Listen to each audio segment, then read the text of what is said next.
Bismillah, alhamdulillah, wassalatu wassalamu ala rasulillah wa ala alihi wa sahbihi wa man walah. Alhamdulillah, marhaban ayyuhal ikhwah. Pada kesempatan yang berbahagia ini kembali kita bermajelis secara virtual dalam pembahasan kitab Al-Adhkar min kalami Sayyidi Al-Abrar karya Al-Imam An-Nawawi rahimahullahu ta'ala. Dan pada kesempatan yang berbahagia ini kita membahas riwayat yang ke-26 dalam kitab ini, di mana penulis Al-Imam Nawawi mengatakan qala al-muallif rahimahullah wa rawaina fi sahihi muslimin, dan kami meriwayatkan juga dalam kitab Sahih Muslim an Abi Dzarrin radhiyallahu taala anhu, dari Abu Dzar radhiyallahu anhu, anna Rasulullah sallallahu alaihi wasallam qol, bahwasanya Rasulullah sallallahu alaihi wasallam bersabda, yusbihu ala kulli sulama min ahadikum sadaqah. Bahwasanya yusbihu ya artinya di pagi hari atau setiap hari ya, ala kulli sulama, setiap persendian ya, atau setiap anggota tubuh kita, min ahadikum ya, dari setiap kalian, sedekah itu terhitung sedekah. Jadi setiap anggota tubuh kita itu bisa terhitung menjadi sedekah. Fakullu tasbihatin sedekah, maka setiap tasbih ya, tasbih yang dimaksud di sini adalah perkataan subhanallah, perkataan subhanallah. Fakullu tasbihatin sedekah, maka setiap ucapan subhanallah itu adalah sedekah. Wa kullu tahmidatin sedekah, dan juga setiap ucapan tahmid ya, ucapan tahmid adalah ucapan alhamdulillah. Nah, semua ucapan alhamdulillah juga adalah terhitung sedekah. Wa kullu tahlilatin sedekah, dan setiap bacaan tahlil ya, ucapan tahlil adalah ucapan la ilaha illallah, itu terhitung sebagai sedekah. Wa kullu takbiratin sedekah, dan juga setiap ucapan atau bacaan takbir ya, yaitu ucapan Allahu Akbar, juga terhitung sedekah. Wa amrin bil ma'rufi sedekah ya, wa amrin bil ma'ruf bisa juga dibaca wa amrun bil ma'rufi sedekah, dan setiap ajakan atau perintah untuk berbuat baik adalah sedekah. Wa nahyun au nahyin anil munkari sedekah, dan juga larangan untuk berbuat kemungkaran adalah sedekah. Wa yujzi'u min dzalika raka'atani, dan semua sedekah itu ya, semua yang kita sebutkan tadi dari awal, mulai dari tasbih, tahmid, tahlil, takbir, amar ma'ruf, nahi munkar ya. Semua itu bisa diperoleh, dapat diperoleh, wa yujzi'u min dzalika, bisa diperoleh semuanya itu, wa yujzi'u min dzalika rak'atani, 2 rakaat, yarka'uhuma minad duha, bisa diperoleh dengan melaksanakan ya 2 rakaat salat duha. Baik. Nah, ini adalah hadis yang diriwayatkan oleh Imam Muslim ya, dan juga diriwayatkan oleh Abu Daud. Baik. Di dalam hadis ini, sekalian mengatakan Allah, di sini sebutkan bahwa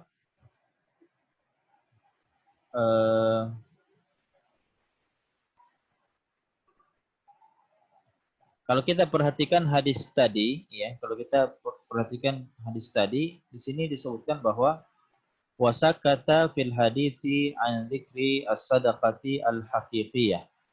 Ya, tadi disebutkan sedekah-sedekah semua ya, bahwa mulai dari tasbih, kemudian tahmid, kemudian tahlil, takbir, amar ma'ruf, nahi mungkar, kemudian ya semua itu bisa diwakilkan dengan sholat duha.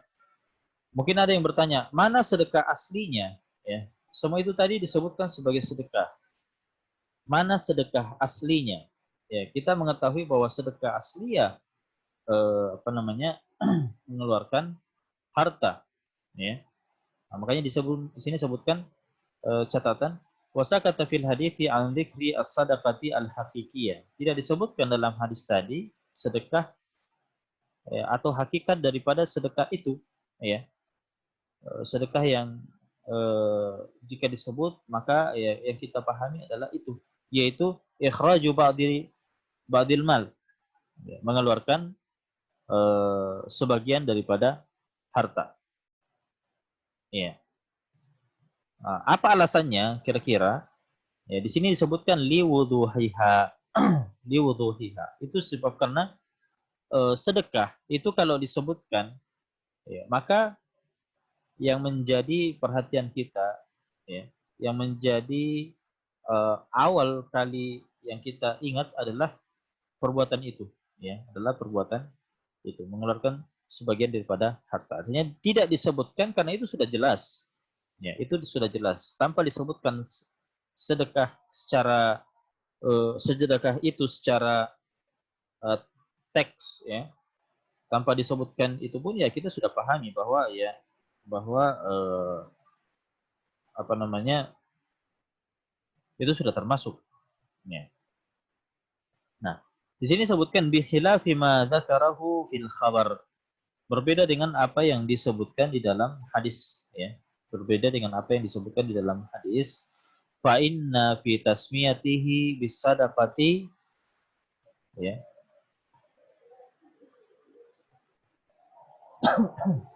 Bi khilafi ma dzakarahu fil khabar.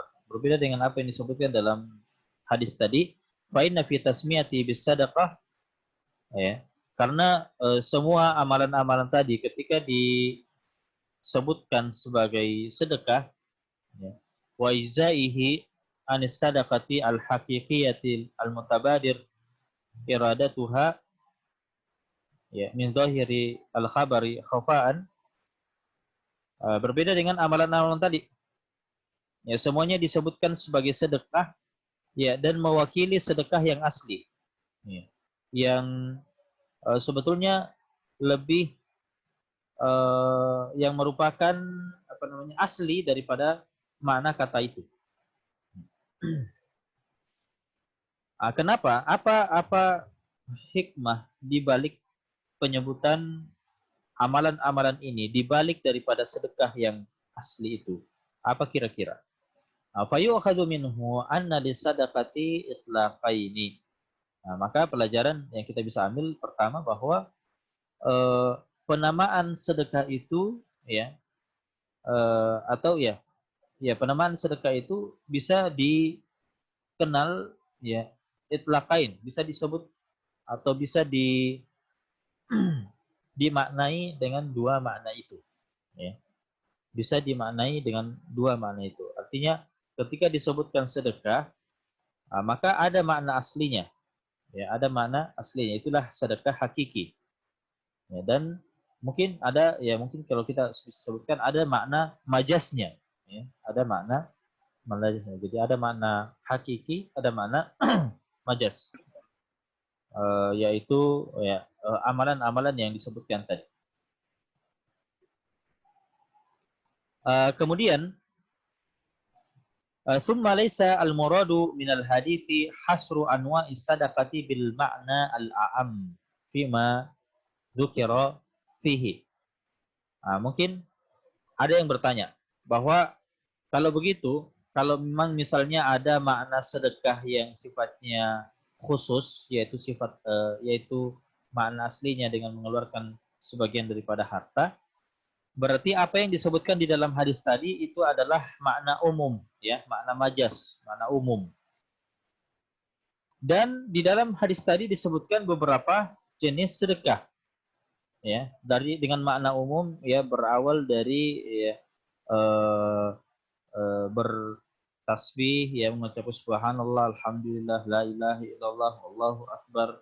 Kemudian kita melihat kemungkaran, kita misalnya mengajak kepada kebaikan, atau kita melihat kemungkaran kemudian kita melarang, kemudian kita sholat duha, ya. Nah, itu amalan-amalan disebut dalam hadis itu. Nah, sekarang pertanyaannya, kalau memang itu adalah makna umum daripada sedekah, ya, bukan makna khusus yang mengeluarkan harta, apakah apakah makna umum daripada sedekah itu terbatas pada amalan-amalan yang disebutkan dalam hadis tadi, ya? Mulai dari apa? Mulai dari subhanallah, alhamdulillah, la ilaha illallah, Allahu akbar. Kemudian amal ma'ruf, nahi mungkar, dan salat duha. 7 amalan disebutkan dalam hadis tadi. Apakah itu batasan daripada, ya, makna sedekah secara umum? Artinya kalau kita sebutkan makna sedekah secara umum, contoh-contohnya terbatas pada amalan-amalan tadi.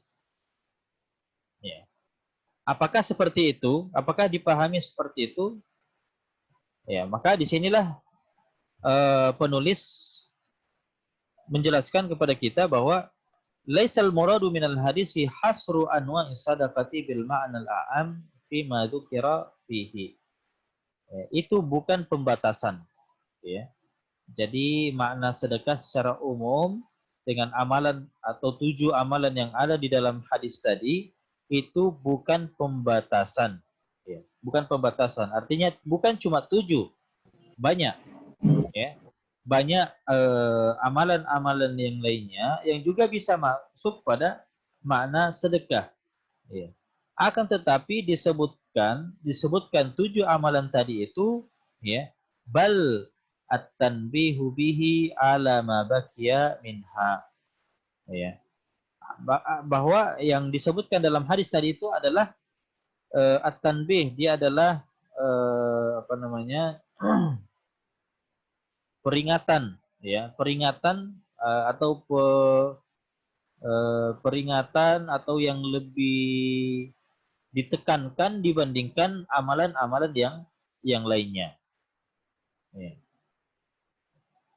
Wa yajma'uha kullu ma fihi nau'u naf'in lin nafsi au lil ghair. Ya, jadi kalau kita bisa menyimpulkan 7 amalan tadi itu adalah amalan-amalan yang manfaatnya sangat mencakup, ya, di mana manfaatnya itu, manfaat kan ada 2, ya. Manfaat itu entah kembali kepada diri kita atau kembali kepada orang lain, ya. Nah, kalau kita melihat amalan-amalan yang paling mencakup, ya, paling mencakup manfaatnya entah itu kembali ke diri kita atau kembali kepada orang lain, maka 7 amalan yang kita sebutkan dalam hadis tadi itu, itulah amalan-amalan yang paling mewakili. Itulah amalan-amalan yang paling mewakili. Coba kita lihat. Misalnya kita baca subhanallah, alhamdulillah, la ilaha illallah, Allahu akbar. Itu manfaatnya kembali ke siapa? Itu manfaatnya kembali ke siapa? Itu manfaatnya kembali kepada diri kita, ya. Kembali kepada diri kita. Beda dengan amar ma'ruf dan nahi mungkar. Amar ma'ruf dan nahi mungkar itu kembali kepada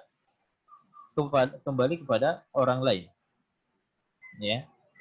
Manfaatnya ketika kita misalnya mengajak seseorang untuk berbuat kebaikan, amar ma'ruf, ya. Kita mengajak dia untuk melakukan amalan-amalan sunnah.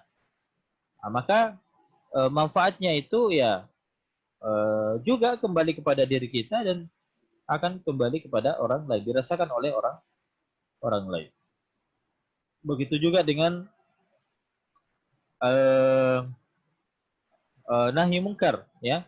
Nahi mungkar. Kita melihat saudara kita melakukan kemungkaran, kemudian kita mengingatkan, ya, kita eh, menasihati, ya, kemudian berhenti dari perbuatannya, kan itu manfaatnya kembali ke diri dia juga, ya.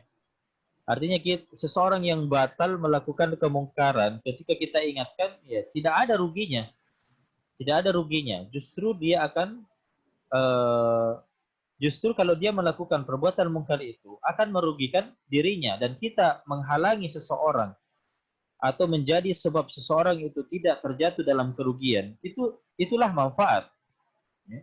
Itulah manfaat. Nah, maka maka di sini sebagaimana yang disebutkan tadi bahwa amalan-amalan dalam hadis tadi itulah amalan yang paling mencakup, ya, di mana manfaat itu dalam amalan-amalan itu paling mencakup kembali kepada diri kita atau kepada orang kepada orang lain. Ya. Nah, belum lagi sholat duha ya kita kerjakan itu manfaatnya besar kembali kepada diri kita. Ya. Dan masih banyak ikhwas sekalian, ya, amalan-amalan yang lain yang sebenarnya disebutkan dalam hadis-hadis yang lain dan tidak disebutkan dalam hadis ini dengan narasi yang sama, bahwa amalan ini adalah sedekah, amalan ini adalah sedekah, dan seterusnya. Ya. Nah, itu ikhwas sekalian. Nah, juga hadis ini, ya, hadis tadi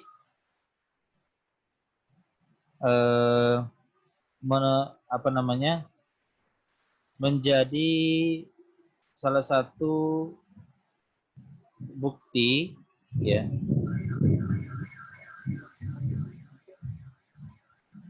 menjadi salah satu bukti agungnya atau mulianya sholat duha. Menjadi bukti agungnya atau mulianya sholat duha. Karena disebutkan dalam hadis tadi, wa yujzi'u min dzalika raka'atani yarka'uhuma minadh duha. Semua amalan ini, ya, itu bisa bisa diperoleh, ya, keutamaan-keutamaannya itu dengan, ya, kita menunaikan 2 rakaat sholat duha. Nah, di sini saya akan jelaskan sedikit berkaitan dengan sholat duha. Ya.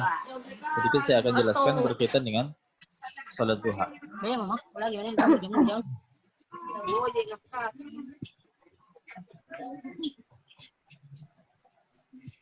Baik. Berkaitan dengan sholat duha. Sholat duha ini adalah sholat yang mempunyai waktu. Ya. Dia adalah sholat yang mempunyai waktu tertentu. Ya, jadi sholat sunnah kan terbagi. Ada sholat sunnah yang tidak terikat dengan, atau ada sholat sunnah yang menyertai sholat wajib. Ya. Ada sholat sunnah yang tidak menyertai sholat wajib. Sholat yang tidak menyertai sholat wajib itu terbagi menjadi 2. Ada yang diatur waktunya, ada yang mutlak. Ya. Sedangkan sholat duha ini adalah jenis yang kedua, ya, sholat yang tidak menyertai sholat wajib, ya, dan dia adalah sholat yang memiliki waktu tertentu. Dia bukan sholat yang dikerjakan kapan saja, tidak. Dia adalah sholat yang dilakukan di waktu tertentu. Ya. Nah, mungkin di sini ada yang bertanya, kenapa disebutkan hadis ini pada bab yang berjudul keutamaan zikir dan doa yang tidak terkait atau tidak terikat dengan waktu. Sedangkan sholat duha yang ada dalam hadis ini terkait dengan waktu tertentu. Ya, tidak bisa kita kerjakan sholat duha seenaknya, ya, di luar waktunya, tidak. Sholat duha adalah sholat yang juga diatur waktu tertentu. Kapan waktunya sholat duha itu? Sholat duha itu waktunya adalah ketika matahari terbit dan meninggi sedikit, ya, meninggi sedikit. Ya, kalau waktu kita ya mungkin sekitar ya 15-20 menit ya. 15 atau 20 menit. Ya, apa di sini mati lampu.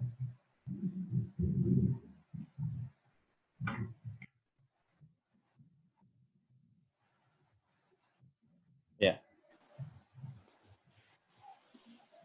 Kita lanjutkan.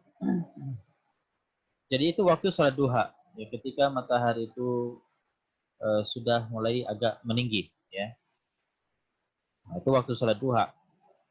Dia bersamaan dengan waktu salat isyraq, ya, waktu salat isyraq. Makanya sebagian ulama ada yang mengatakan salat duha itu apakah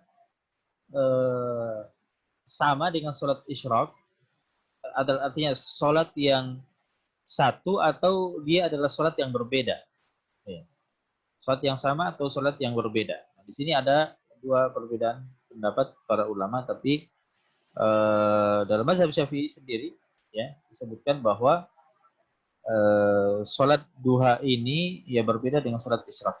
Dia adalah salat isyraq adalah salat yang berdiri sendiri, ya dilakukan ketika matahari sudah mulai agak meninggi.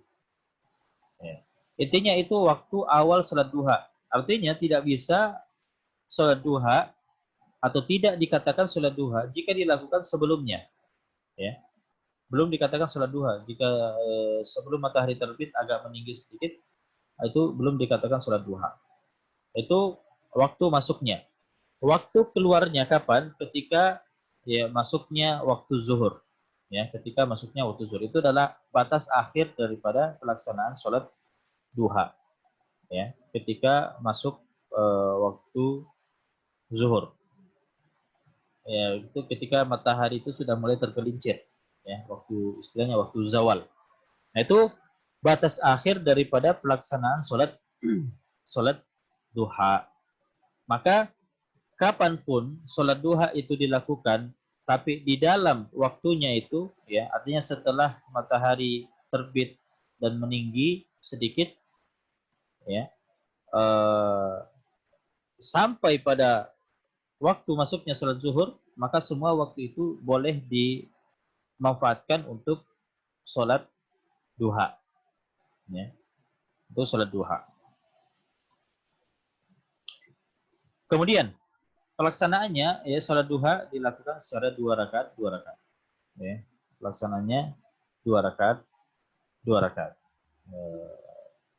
Dan ada khilaf di kalangan para ulama apakah salat siang, salat sunnah yang dilakukan siang hari itu tetap 2 rakaat, 2 rakaat atau bisa 4 rakaat sekaligus.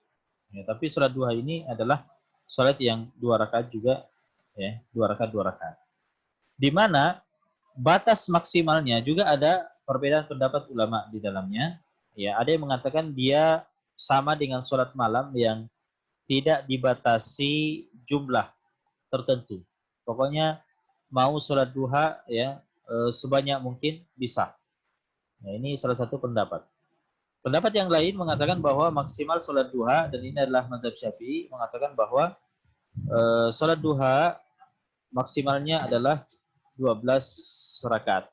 Salat duha maksimalnya adalah 12 rakaat. Ya. Dan minimalnya salat duha adalah 2 rakaat. Ya. Tapi minimal sempurnanya, ya, jadi ada minimalnya, ada sempurnanya. Ya, minimalnya 2 rakaat, sempurnanya 12 rakaat dalam mazhab Syafi'i. Ya. Nah, dalam mazhab yang lain tanpa batas. Tapi untuk sempurna itu ada minimalnya. Ya, beda antara minimal dengan minimal sempurna. Kalau minimal sempurna itu 4 rakaat. Minimal sempurna 4 rakaat. Ya. Jadi kalau sempurnanya 12 rakaat, kurang daripada itu 10 rakaat, kurang daripada itu 8 rakaat, kurang daripada itu 6 rakaat, kurang daripada itu 4 rakaat. Dan ini minimal sempurna, 4 rakaat. Dan minimalnya salat duha adalah 2 rakaat. Ya, artinya kalau kita lakukan secara 2 rakaat saja, yaitu tidak terhitung sempurna. Ya. Beda dengan kalau kita lakukan 4 rakaat, maka itu sempurna tapi itu minimalnya. Sempurna tapi itu minimalnya. Ya, lebih afdolnya lagi 6 kemudian dan seterusnya. Ya.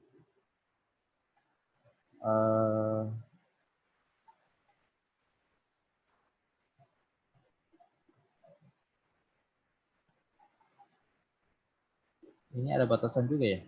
Batasan waktunya juga.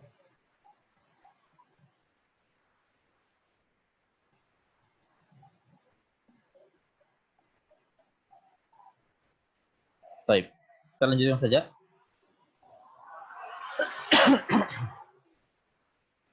Ya, bahwa ya itu salat duha tadi minimalnya 2 rakaat dan minimal sempurnanya 4 rakaat dan maksimalnya ya, dalam mazhab Syafi'i adalah 12 rakaat dan dalam mazhab yang lain lebih ya, daripada itu. Tidak ada batas maksimalnya. Baik. Nah, itu salat duha secara ringkas ya. Kemudian tadi saya mau menjawab pertanyaan tadi bahwa ya kenapa hadis ini bukannya kita berada dalam bab keutamaan zikir dan doa yang tidak terikat dengan waktu. Kemudian ternyata di dalam hadis ini ya amalannya adalah disebutkan diantaranya adalah sholat duha, di mana dia adalah amalan yang justru terikat dengan waktu. Sebagaimana yang saya jelaskan tadi. Apa jawabannya? Ya. Jawabannya adalah sebetulnya penulis di sini tidak fokus pada sholat duha ini, ya, tidak fokus pada sholat duhanya. Yang beliau fokus di sini adalah amalan-amalan zikir yang disebutkan dalam hadis ini, yaitu subhanallah, ya, di sini disebutkan, ya, wa kullu tasbihatin sadaqah. Setiap tasbih itu adalah sedekah. Ya, ucapan subhanallah, begitu juga dengan alhamdulillah, la ilaha illallah, kemudian Allahu akbar. Sebenarnya ini yang menjadi fokus daripada atau pusat perhatian daripada Imam Nawawi sehingga memasukkan riwayat ini di dalam bab ini. Adapun selainnya, ya seperti salat duha ini memang bagian daripada hadis ini, tapi ini bukan menjadi pusat perhatian daripada penulis. Ya. Artinya, beliau mau mengajarkan kepada kita bahwa ucapan subhanallah, alhamdulillah, la ilaha illallah, Allahu akbar ini adalah satu sedekah yang bisa kita perbanyak setiap saat tanpa ada batasan waktu tertentu. Artinya jika Anda mau mendapatkan pahala sedekah itu, ya, dengan tanpa batasan waktu dan Anda bisa melakukannya kapan dan di mana saja, ya, dan ini adalah amalan yang ringan, ya, mungkin orang yang tidak punya harta pun ya, itu bisa melakukannya. Nah, maka di sini menjadi tawaran bagi beliau Imam Nawawi kepada kita untuk mengamalkan amalan ini. Ya, kita perbanyak saja subhanallah, alhamdulillah, la ilaha illallah, Allahu akbar. Ya, kita mau bersedekah misalnya tidak punya tidak punya harta, ya kita mau melakukan sedekah yang hakiki, ya sudah, sedekah yang majazi pun boleh. Ya, kita ada kesempatan untuk melakukan sedekah walaupun yang sifatnya umum, yaitu memperbanyak bacaan ini subhanallah, alhamdulillah, la ilaha illallah, Allahu akbar, ya, atau melakukan amar ma'ruf nahi mungkar. Nahi mungkar juga tidak memandang waktu tertentu, ya, tidak memandang waktu tertentu. Ya, tidak harus batasi waktu tertentu. Berbeda dengan sholat duha tadi. Memang sholat duha adalah ada waktu tertentunya, tapi ya, tapi walaupun sholat duha ini adalah waktunya sudah ditentukan, tapi jika sudah keluar waktunya, sudah lewat, maka dalam mazhab Syafi'i sendiri, ya, dan penulis Al-Imam Nawawi adalah salah seorang ulama Syafi'i, ya, mengatakan bahwa semua sholat sunnah yang sudah ditetapkan waktunya, jika ingin di qadha, ya, qadha adalah istilah di mana sholat itu atau amalan itu dilakukan di luar waktunya, ya. Misalnya anggap tadi pagi kita tidak melaksanakan sholat duha. Sore seperti ini baru kita ingat, ya. Sore seperti ini baru kita ingat, oh saya tadi pagi tidak sholat duha. Boleh tidak sholat itu, ya sholat yang sudah ditetapkan waktunya tertentu, kemudian keluar waktunya, boleh tidak kita menggantinya, ya, di luar waktunya, yang mengqadha tadi? Boleh tidak? Adalah mazhab Syafi'i boleh. Semua sholat yang yang keluar waktunya, yang punya waktu tertentu, itu boleh diqadha. Boleh diqadha, diganti di waktu yang lain jika memang waktunya sudah keluar. Kecuali sholat gerhana, ya, kecuali sholat gerhana itu tidak diganti di waktu yang lain. Ya, karena dia waktunya khusus dia. Ya, berbeda dengan yang lainnya. Misalnya sholat duha, ya, sholat duha ini, kalau dia sudah lewat waktunya dan kita misalnya luput daripada mengamalkannya, ya bisa kita lakukan di waktu yang lain sebagai qadha. Ya. Begitu juga dengan sholat witir, sholat malam, kemudian sholat-sholat yang menyertai sholat fardu, ya, misalnya sholat sunnah subuh, ya, tidak sempat kita lakukan, maka bisa kita lakukan di waktu yang lain walaupun waktunya sudah keluar sebagai qadha, ya, sebagai qadha. Baik. Sekira itu cukup pembahasan kita pada kesempatan yang berbahagia ini, dan mungkin bisa kita manfaatkan waktu, ya, sekitar 10 menit ke depan untuk berdiskusi. Ya, pada para hadirin, ya, yang ada dalam Zoom ini, jika ada hal yang ingin ditanyakan, ya, kami silakan. Ya. Silakan, kalau ada yang mau bertanya, kami persilakan. Ya, silakan. Saya Ustadz. Ya. Aman Ustadz. Tadi teman saya ada yang sholat Ustadz, kemudian dia lupa tahiyat awal di rakaat kedua. Baik. Kemudian dia nanti tahiyat awal di rakaat ketiga. Bagaimana itu Ustadz? Tidak. Seharusnya seharusnya dia tidak melakukan tahiyat lagi di rakaat ketiga. Kalau dia justru melakukan tahiyat di rakaat ketiga, itu batal sholat. Batal sholatnya. Seharusnya dia lewatkan saja dan dia ganti dengan sujud sahwi. Karena tahiyat awal itu bukan rukun, ya. Dia adalah sunnah yang bisa diganti dengan sujud sahwi. Ya. Ya. Oh iya, syukran Ustaz. Ya, apa? Ada yang lain?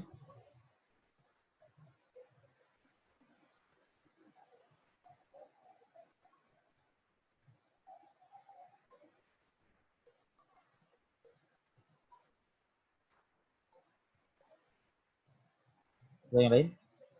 Silakan. Ustaz. Ya, silakan. Bismillah, assalamualaikum warahmatullahi wabarakatuh. Waalaikumsalam warahmatullahi wabarakatuh. Ya, mungkin agak keluar dari materi sedikit, Ustaz. Ya. Ya, yang kami ingin tanyakan, nanti di hari kiamat nanti didapatkan seseorang yang banyak amalnya, Ustaz, yang senantiasa mungkin mengerjakan tadi sholat duha, sholat witir, sholat malam, tetapi di hari kiamat dia tidak dapatkan amalan tersebut karena adanya amalan-amalan yang menghancurkan amalan tersebut. Itu amalan yang hancurkan amal nanti di hari kiamat, Ustaz, seperti apa? Syukran jazakallah khair.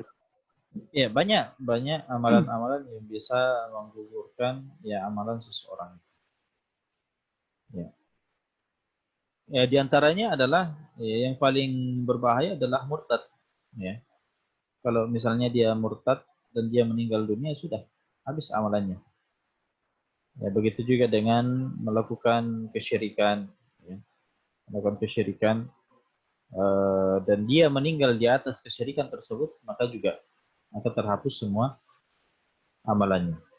Jadi ada dua faktor. Ya, pertama adalah berada dia melakukan atau dia keluar dari Islam murtad, atau dia melakukan kesyirikan dan meninggal di atasnya. Ya. Di atas perbuatan itu, dia meninggal di atas perbuatan itu, maka itulah yang dihapuskan amalan-amalannya. Ya. Begitu juga dengan perbuatan riya, ya. Perbuatan riya itu tapi dia tidak menghapuskan seluruh amalan. Dia menghapuskan amalan yang dia lakukan dalam kondisi riya saja. Ya. Jangan satu ketika dia melakukan suatu amalan yang memang niatnya tidak ikhlas, ya, niatnya tidak ikhlas. Maka apakah semua amalannya itu akan terhapus? Tidak. Amalan itu saja, ya, amalan itu yang dia lakukan dalam tidak keadaan ikhlas, yaitu yang tidak diterima. Ya. Begitu juga dengan perbuatan bid'ah. Perbuatan bid'ah, ya, yang sudah jelas kebid'ahannya, nah itu tidak diterima, tidak diterima. Artinya tidak mendapatkan amalan yang pahala yang dia inginkan. Nah itu semua contoh, dan masih banyak lagi secara rinci disebutkan dalam hadis-hadis yang lain, ya, disebutkan bahwa penghapusan amalan. Ya, tapi perlu kita rinci juga bahwa ketika disebutkan dalam suatu nas, satu dalil tentang penghapusan amalan, apakah menghapuskan semua amalan atau menghapuskan amalan itu saja, nah, itu yang atau mengurangi amalan, nah, itu yang perlu kita perjelas. Itu yang perlu kita perjelas.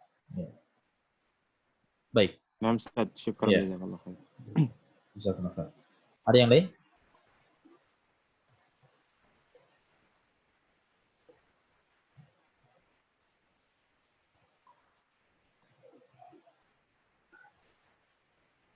Silakan. Ada di chattingan ya? Baik. Apakah sholat malam bisa dikerjakan walaupun tidak tidur? Karena kata yang lain tidak bisa tidur. Karena kata lain tidak bisa tidur. Ya, mungkin maksudnya tidak terhitung sholat malam kalau tidak tidur dulu, ya. Mungkin itu maksudnya. Baik. Sholat malam ini umum, dia kata umum. Di dalam sholat malam ada beberapa jenis sholat. Ya. Di dalam sholat malam ada beberapa jenis sholat. Di antaranya misalnya sholat qiyamul lail, ya, ada tahajud, ada tarwih, ada witir. Itu semua sholat malam namanya. Ya, sholat malam namanya. Maka secara umum sholat malam tidak dipersyaratkan tidur dulu. Ya. Tidak dipersyaratkan tidur dulu. Beda dengan tahajud. Ya. Sebagian ulama ketika menjelaskan sholat tahajud, mereka mengatakan sholat tahajud inilah yang terhitung sholat tahajud ketika seseorang itu mengawalinya dengan tidur. Dia tidur, bangun, kemudian sholat. Itu terhitung sholat tahajud. Jadi sholat apapun yang dilakukan setelah bangun tidur di malam hari, artinya diawali dengan tidur, sholat apapun itu, maka dia otomatis juga terhitung sebagai tahajud. Ya, dia terhitung sebagai tahajud. Walaupun dia adalah sholat tarwih misalnya, ya dia tidur dulu kemudian dia bangun dan melakukan sholat tarwih, maka kalau sudah diawali dengan aktivitas tidur, kemudian bangun, melawan tidurnya dan mengerjakan amalan sholat, maka secara umum dia adalah sholat tahajud. Jadi tahajud ini adalah kata umum yang dia adalah kulliyat yang di bawahnya ada, dia adalah universal yang di bawahnya ada individu-individu, ya. Ada individu-individu yang lain. Jadi seperti itu. Ya, tapi secara umum itu adalah sholat malam. Ya, secara umum itu adalah sholat malam. Bedanya untuk sholat tahajud ini diawali dengan aktivitas tidur dulu. Ya. Nah, Oke, syukran Ustaz. Ya, afwan. Ada yang lain?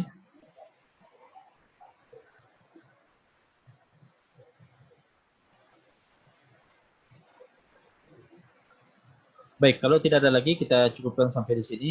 Mudah-mudahan ada manfaatnya. Barakallahu fikum wa jazakumullahu khairan. Wa sallallahu ala nabiyyina Muhammadin wa ala alihi wa sahbihi wa sallim walhamdulillahi rabbil alamin.